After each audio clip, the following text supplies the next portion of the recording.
మాకే అర్థం కాక మేమే తికమక అయ్యే పరిస్థితిలో ఉందండి. ఎందుకంటే మొన్నటిదాకా ఏమో అమరావతి రాజధాని అన్నారు, ఇప్పుడేమో మొన్న ఈ మధ్యలో ఏమో 3 రాజధానులు అని చెప్పారు, ఇప్పుడేమో విజయవాడ అని రాజధాని అని చెప్తున్నారు. అసలు ఆ మాటలకి జగన్మోహన్ రెడ్డి ఆయనకే అసలు తికమక అయిన పరిస్థితిలో ఉన్నారు.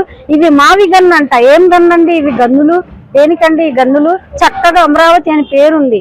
అసలు ఏమైనా దీంట్లో విశ్లేషత అనేది ఉందా అండి? ఆ పేరులో చిన్న పిల్లలకు అడిగినా కూడా చెప్తారు మావిగన్ బాగుందా, అమరావతి బాగుందా అంటే బుక్స్ లో కూడా ఉంది. పిల్లలు స్పష్టంగా చెప్తున్నారు అమరావతి రాజధాని అని. ఆయనకైతే తికమక అయ్యిందండి.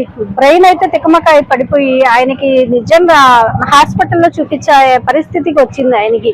ఇంకా ముందుంటే ఏం చెప్తారో మాకే భయంగా ఉంది. అసలు ఏమో మాకు కూడా పిచ్చెక్కేలాగుంది ఆయన మాటలకి. అసలు ఈ మాటలు ఆ మాటలు, అక్కడ రాజధాని ఇక్కడ రాజధాని, అందరు జనాలకి మెంటల్ వచ్చేస్తుంది.